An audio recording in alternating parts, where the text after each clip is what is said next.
benvenuti a tutti voi ad una nuova puntata di Agricoltura. Sono in compagnia del dottor Iannotta, ordinario dell'Accademia Nazionale dell'Ulivo. Oggi parleremo di ambiente. Dopo anni di discussioni e dibattiti, finalmente, recentemente nel nostro Paese è prepotentemente tornato d'attualità il tema dell'ambiente e della sua salvaguardia. Addirittura nell'ultimo governo Draghi è stato istituito il Ministero della Transizione Ecologica, in modo che le politiche nazionali al riguardo fossero collegate a quelle europee, naturalmente anche in funzione dei finanziamenti noti come Recovery Fund. La domanda che vorrei porle, dottor Iannotta, è: che rapporto c'è tra l'agricoltura e l'ambiente? Ma il rapporto tra agricoltura e ambiente è un rapporto strettissimo, per almeno due motivi. Il primo è rappresentato dalle grandi superfici gestite dall'agricoltura, quindi la gran parte dei territori è occupata da coltivazioni agricole e quindi come tale finiscono alla fine per condizionare anche le condizioni ambientali. Il secondo motivo è che l'agricoltura oggi non è più l'agricoltura di una volta, nel senso che oggi si riconosce a questa coltivazione, a questo tipo di impresa, una multifunzionalità, cioè ossia ha diversi aspetti che sono legati a questa attività. Mi spiego meglio. Una volta con l'addizione agricoltura si intendeva la produzione di prodotti agroalimentari, quindi il cibo. Oggi non è più così, perché praticamente è una gestione del territorio sotto diversi aspetti. L'agricoltura, per esempio, opera nel settore della protezione idrogeologica attraverso le piante, la risistemazione del terreno. Opera soprattutto dal punto di vista paesaggistico. Il paesaggio è caratterizzato dall'agricoltura, quindi dalle specie che sono coltivate. Poi ci sono altri aspetti, per finire anche di tipo turistico, perché sia il paesaggio sia le altre attività, eccetera, sono legati a questa, ripeto, dizione moderna, gestione del territorio più che agricoltura, e quindi come tale c'è questo rapporto tra agricoltura e ambiente. E evidentemente c'ha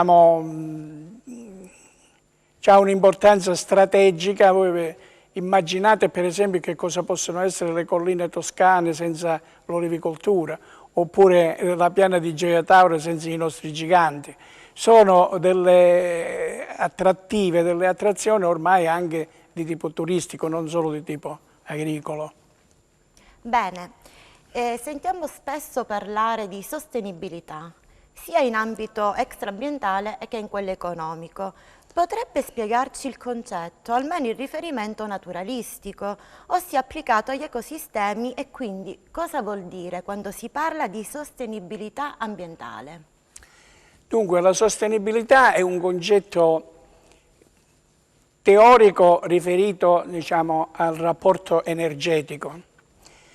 Mi spiego. Cioè in un qualsiasi sistema, quindi anche in un ecosistema, il bilancio paritario a zero energetico all'interno di questo ecosistema rappresenta la sostenibilità. In altre parole, tutto quello che si produce in quel sistema deve essere reimpiegato in quello stesso sistema, senza la presenza di input esterne, quindi con esclusione di trattamenti parassitari, di concimazioni chimiche, tutte cose che hanno input esterni e che quindi non hanno a che fare con la sostenibilità energetica. Da questa sostenibilità energetica, da questo concetto, ne è discesa la sostenibilità ambientale, che rappresenta tutte quelle pratiche, tutte quelle indicazioni che servono a mantenere le condizioni naturali di quell'ecosistema. Quindi per esempio la conservazione della biodiversità, oppure per esempio anche in questo caso evitare l'uso di input esterni, quindi niente concimi, quindi niente trattamenti parassitari, eccetera, eccetera. Questa forma di coltivazione nei paesi anglosassoni viene chiamata coltivazione organica, proprio perché le condizioni sono queste e prevedono il ricircolo di queste sostanze. Adesso, per fare un esempio banale, però rappresentativo, pensate voi a un campo dove c'è a terra, anziché la lavorazione, l'inerbimento. Allora questo inerbimento già di per sé rappresenta un arricchimento della biodiversità. Poi queste erbe vengono sfalciate e lasciate sul terreno in modo che possano arricchirlo di sostanze organiche e quindi di rigenerare delle energie da parte del terreno pronte per essere riutilizzate, così come anche la potatura, i residui di potatura. Ormai è pratica normale utilizzare delle macchine che tringiano questi prodotti che poi lasciano tutto sul terreno. Ecco, tutto questo non è altro che praticamente il ricircolo dell'energia che si produce all'interno di un sistema e quindi anche di un sistema agricolo. È senza dubbio molto affascinante il tema della multifunzionalità dell'agricoltura moderna, ma entrando nello specifico delle attività ad esse connesse, quali sono le possibilità che possono essere messe in campo? Ossia, quali sono le misure atte a migliorare o a salvaguardare le risorse ambientali? Allora, dal punto di vista concettuale già abbiamo spiegato che praticamente è la ricostituzione di tutte le energie attraverso quello che si produce. Però poi nella pratica, diciamo, ci sono delle normative che regolano tutto questo tipo di produzione e in particolare ce ne sono due, una è la produzione integrata e una è la produzione biologica. La produzione integrata è una produzione nella quale praticamente c'è una salvaguardia ambientale, un rispetto per l'ambiente relativamente a una riduzione dell'uso che noi facciamo normalmente dei sistemi agricoli, quindi concimazione, anche in questo caso trattamento, eccetera, eccetera, vengono fatti soltanto in caso di stretta necessità e con il minimo impiego di queste sostanze chimiche. Questo tipo di produzione è regolata da un tipo di normativa che si chiama appunto la normativa per la produzione integrata e poi si dà luogo, diciamo, a una certificazione del prodotto così ottenuto attraverso, diciamo, anche dei marchi, delle cose, non so, per esempio noi siamo abituati, anche in questo caso facendo un esempio molto semplice per far comprendere ai nostri telespettatori, acquistiamo le mele con il bollino di produzione integrata, hanno quel bollino, per esempio le marlene, tanto per intenderci. Che vuol dire? Vuol dire che quelle produzioni sono state effettuate con il sistema integrato, ossia applicando la lotta integrata, ossia facendo trattamenti al minimo indispensabile soltanto in caso di necessità. Oppure l'altra forma è la forma di agricoltura biologica, dove in un certo senso si dovrebbe applicare la sostenibilità assoluta, quella di non introduzione di input esterni. Però in effetti non è così, perché anche lì c'è una produzione regolata dalle normative europee, le quali prevedono l'impiego di particolari sostanze che sono in parte non chimiche e in parte anche chimiche. Appunto, ritornando all'agricoltura biologica, l'ultima domanda, si sente spesso parlare di agricoltura biologica sia nella coltivazione sia nel consumo. Può darci qualche nozione sull'agricoltura biologica? Allora, l'agricoltura biologica, diciamo, come normativa nasce nel 1991, quindi col regolamento 2092 appunto del 91, quindi 30 anni fa. In 30 anni questa agricoltura biologica si è molto evoluta nel tempo attraverso varie modificazioni del testo originario normativo e anche attraverso diverse integrazioni, anche oltre che correzioni. Questo per favorire questo tipo di coltivazione che ha avuto, diciamo, un successo enorme, ha avuto un boom, una gran parte dei coltivatori italiani si sono iscritti a questa agricoltura biologica attraverso il rispetto di alcune regole quali per esempio quello di attendere per qualche anno che i propri terreni fossero poi conformi a quelli dell'agricoltura biologica, e anche in virtù del fatto che bisognerebbe evitare di usare input esterni. In realtà non è così, perché per l'agricoltura biologica sono impiegabili alcune sostanze. Alcune sostanze, alcune sono di carattere naturale, cioè sono estratte da altre piante e quindi vengono utilizzate in agricoltura biologica. Altre sono propriamente chimiche, mi riferisco per esempio al rame, che pure è un metallo pesante, molto inquinante, fra l'altro molto persistente nel terreno, che purtroppo è ammesso nella coltivazione biologica e quindi diciamo, è un po' un'alterazione, un'eccezione che si fa per l'agricoltura biologica. La filosofia di tutta la normativa del biologico è una filosofia ambientale, è quella di salvaguardare l'ambiente, e per questo motivo è stata supportata da molti incentivi, anche economici, e riconoscimenti anche di incremento di produttività per i terreni che vengono utilizzati in coltivazione biologica, proprio perché la non possibilità di utilizzare queste fasi energetiche chimiche in un certo senso finiscono per ridurre le quantità, e allora diciamo, le normative dell'Unione Europea riconosce questa diminuzione delle produttività e in qualche modo risarcisce i coltivatori biologici attraverso degli incentivi di tipo economici. Dunque, la filosofia principale, l'elemento principale dell'agricoltura biologica è quello della salvaguardia ambientale. Nel corso degli anni però questa filosofia è stata equivocata e allora è stato sfruttato, perché anche in questo caso si può certificare la produzione, quindi produzione certificata biologica, che è una qualità certificata. Noi abbiamo parlato, quando abbiamo parlato della qualità, di diverse forme di certificazione, fra queste c'è anche quella dell'agricoltura biologica.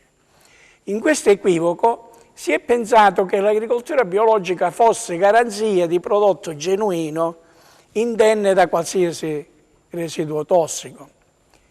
In realtà proprio così non è, perché ci sono alcune di queste sostanze che sono impiegabili e che sono ammesse secondo la normativa con una tabella che è la tabella 2B, se il regista ce la manda, la possiamo mandare, che è l'ultima e l'altra la successiva, in cui vengono praticamente indicate le sostanze impiegabili. La successiva, per favore. In queste sostanze impiegabili, qui invece è rappresentata la metodologia che serve per qualificare un ambiente, dunque un sistema, un ecosistema, attraverso diciamo, varie catture di popolazione per stabilire la salubrità di un ecosistema. Adesso, ritornando al discorso che stavamo facendo prima, a quell'equivoco di fondo, si pensa che praticamente un prodotto biologico sia un prodotto esente da qualsiasi residuo tossico. Così non è, perché ci sono alcune sostanze che possono essere impiegate nell'agricoltura biologica, a cominciare dal rame, ma anche altre, per esempio l'azadiractin, che è l'estratto del NIM, che è vero è un prodotto naturale perché è estratto da un'altra pianta, però è tossico. Sostanze tossiche esistono anche in natura, non so, basti pensare al veleno del cobra, che cos'è? Eppure è un prodotto naturale, oppure la cicuta. E io per esempio brevemente potrei ricordare che nel 2003 ho sostenuto una battaglia presso un famoso convegno sull'agricoltura biologica a Milano nel 2003, organizzato dalla Fondazione Cariplo, la Cassa di risparmio delle province lombarde, nel quale allora era utilizzabile un prodotto che si chiamava rotenone, che era un estratto del crisantemo e che invece era estremamente tossico per la salute dell'uomo, come abbiamo dimostrato con l'Istituto di Tossicologia dell'Università di Cagliari, e allora abbiamo presentato a questo convegno questi risultati che sono stati anche da un certo punto di vista scandalistici. Successivamente, questo accadeva nel 2003, nel 2007 la Comunità Europea ha modificato la propria normativa e ha cassato l'uso del rotenone, citando nella bibliografia proprio i lavori che avevamo fatto noi sull'olivicoltura calabrese. Questa era la dimostrazione pratica che anche con l'agricoltura biologica si possono impiegare sostanze tossiche e che possono rappresentare una minaccia per la salute dell'uomo. Grazie, dottor Iannotta, ovviamente per la sua eccellente preparazione. Noi vi salutiamo, vi auguriamo un buon weekend, ci vediamo nella prossima puntata di Agricoltura.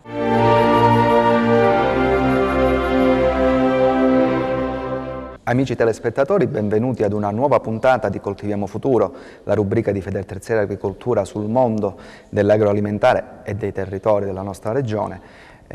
Oggi, proprio per parlare di quelle che sono nell'ambito del nostro territorio le novità e soprattutto le opportunità e le iniziative che sono intraprese proprio per la divulgazione per i nostri giovani, è venuto a trovarci il vice sindaco di Montalto Fugo, Emilio Dacri, che ringrazio per essere con noi, e questa vuole essere anche l'occasione da parte nostra per informare su quelle che sono le iniziative che vengono svolte sul nostro territorio, e quindi non solo quella che è l'attività legata al discorso di promozione di bandi, di come le aziende possono accedere a nuove forme di finanziamento, come possono intraprendere vie di sviluppo nel nostro territorio, ma anche poi come queste politiche attive vengono attuate sul territorio e quindi quali sono le ricadute. In particolare oggi con il vice sindaco Dacri parliamo soprattutto di un territorio di Montalto e di quella che è la sua storia. Anche iniziative che non molto tempo fa sono state intraprese e che quindi possono portare una riscoperta di quelle che sono le radici del territorio, ma nello specifico Montalto Fugo è la terra di Leoncavallo. Da questo punto di vista quale iniziativa è stata non molto tempo fa portata avanti dal Comune? Ma noi grazie innanzitutto per questa possibilità che ci avete dato in questa trasmissione. Noi da un po' di anni che stiamo lavorando, diciamo, ma era un progetto già iniziato in passato, e stiamo cercando di portare avanti nel migliore dei modi la, diciamo, valorizzazione del personaggio Leoncavallo, che ha una storia su Montalto, ha vissuto a Montalto, per il quale noi abbiamo organizzato in più anni il Festival internazionale Ruggero Leoncavallo. E non per ultimo abbiamo avuto la possibilità di realizzare un disco con degli inediti di Ruggero Leoncavallo, e questo voleva essere anche in un momento, diciamo, che tutti quanti noi abbiamo passato rispetto al discorso della pandemia, dove c'è stato, diciamo, da questo punto di vista un blocco, ma un po' ovunque. Quindi le iniziative si sono fermate, le manifestazioni estive, diciamo, anche per far conoscere e valorizzare i territori, si sono fermati. Voleva essere, diciamo, un augurio per il 2021, una partenza rispetto a quello che è poi la possibilità di far riscoprire i territori, e quindi abbiamo, diciamo, grazie a delle risorse che ha messo a disposizione la Regione Calabria, abbiamo realizzato questo disco e l'abbiamo presentato qualche settimana fa a Montalto. E questa alla fine è anche un'occasione per far scoprire soprattutto ai giovani. Qui si parla sempre di giovani che vogliono riscoprire il territorio, di giovani che vogliono rimanere in questa nostra terra e quindi far scoprire le radici. Ma diciamo che noi tutto il progetto del festival l'abbiamo inteso in questo modo, tant'è vero che le prime edizioni che abbiamo fatto, diciamo, sotto la nostra gestione amministrativa, abbiamo coinvolto anche, diciamo, i conservatori, le scuole, in modo tale da poter non solo come dire, permettere la conoscenza del territorio, quindi avendo presenze sul territorio e anche muovendo quel po' che è possibile l'economia del territorio, ma anche cercando di creare una vetrina per i talenti, magari nell'ambito musicale in questo caso. E quindi è stato, diciamo, un modo per valorizzare a 360 gradi il territorio e i nostri territori, perché voglio dire, il fatto che al festival partecipano dei professionisti della musica, dei ragazzi che comunque sono calabresi, cosentini o comunque dei paesi limitrofi, e che comunque lo si fa in uno dei territori della Calabria e di Cosenza, questo come dire, si è voluto mettere insieme una serie di cose che permettevano di valorizzare a 360 gradi il territorio, quindi con i talenti, con la cultura che noi abbiamo e anche, perché no, poi legata anche all'enogastronomia, tant'è vero che noi in più di un'edizione abbiamo organizzato delle iniziative che legate con la musica permettevano di degustare i vini o comunque e quindi di far conoscere anche le eccellenze, esatto, delle eccellenze locali del territorio. E quindi come dire, è un momento di valorizzazione, di conoscenza. Questo ha avuto la possibilità anche di andare su delle riviste nazionali e internazionali rispetto al settore specifico che è quello della lirica, per cui credo che sia un buon punto di partenza. Ecco. Poi è chiaro che insieme a questo vanno messe insieme delle altre iniziative che permettano di portare avanti durante magari tutto l'anno, per questa attività si fa tra agosto e settembre, ma di portare avanti tutto l'anno questo brand, diciamo, se esatto, così lo possiamo chiamare. Ecco. Diciamo che questo brand costituisce, se vogliamo chiamarlo così, quello che è soprattutto un orgoglio per quello che è il territorio montaltese e non solo, anche per tutta quella che è la cosiddetta area urbana, ma anche per quello che è il nostro territorio regionale e forse anche per quella che è la possibilità di concentrare quelle che sono le iniziative imprenditoriali sul territorio, può essere anche un volano per poter aprire e poter rimanere sui nostri territori. A questo proposito io so che anche attraverso i dialoghi con le associazioni del terzo settore si stanno promuovendo anche quelle che sono iniziative che sono state anche oggetto di questa trasmissione. Una su tutte è anche il discorso della formazione per l'autoimprenditorialità, penso al programma IS Startup, e credo che l'amministrazione abbia voglia di intraprendere questo percorso per poter permettere ai nostri giovani e di conoscere quello che è il percorso formativo che è stato anche oggetto di questa trasmissione in precedenti puntate, ma anche e soprattutto per consentire ai giovani di quel territorio di rimanere stabilmente, creare occupazione su questo territorio e quindi creare economia. Quindi da questo punto di vista Montalto come sta sposando questo tipo di iniziativa o che cosa vuole intraprendere da questo punto di vista?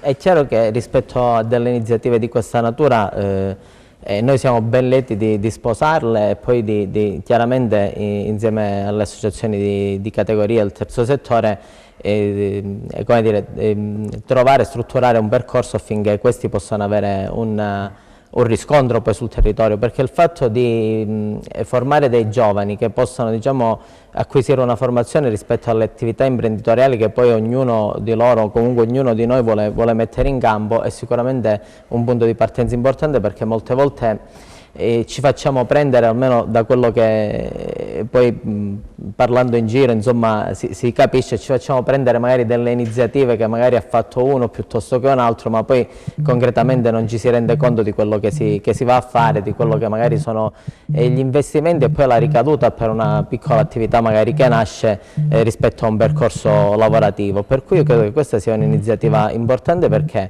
dà la possibilità a chi vuole fare qualcosa di capire realmente se è il caso di fare quella piuttosto che magari un'altra cosa, sempre nell'ambito delle proprie ambizioni e del proprio talento. Quindi se ci viene dato, come dire, uno strumento di questa natura, è chiaro che noi siamo ben lieti di portarlo avanti insieme a chi magari ha già iniziato un percorso e quindi ha già, diciamo, strutturato un percorso per iniziare a fare queste attività di formazione. Sono sicuramente degli strumenti importanti che ci vengono messi a disposizione e noi dobbiamo anche essere bravi a coglierli e a sfruttarli nel miglior modo possibile, perché avere la possibilità di sapere se si fa una cosa piuttosto che un'altra, dove si arriva, sapendo da dove si parte, è sicuramente un fatto positivo. Quindi è chiaro che la disponibilità e la volontà di portare avanti un progetto del genere c'è. E noi di questo la ringraziamo, anche perché in altre occasioni anche Montalto è stata testimone anche di un'iniziativa che abbiamo fatto sul tema lo scorso anno, proprio per stimolare quello che è il discorso dell'autoimprenditorialità o della promozione nei confronti dei giovani, e mi trovo pienamente d'accordo per quanto riguarda il discorso di indirizzare quella che è l'attività dei giovani soprattutto su iniziative imprenditoriali che sono legate soprattutto al mondo dell'artigianato, al mondo della ruralità, al mondo dell'enogastronomia o a tutto quel mondo del territorio che permette di creare un indotto e che permette magari di superare delle crisi di settore che forse su Montalto sono abbastanza, negli ultimi tempi sono state abbastanza frequenti e che con la pandemia si stanno acuendo. Quindi sono degli strumenti, e di questo soprattutto come organizzazione di categoria vi siamo grati per l'ascolto che ci date rispetto alle proposte che noi portiamo in campo. Io con questo innanzitutto ringrazio nuovamente il Vice Sindaco per essere stato con noi e vi do appuntamento alla prossima puntata.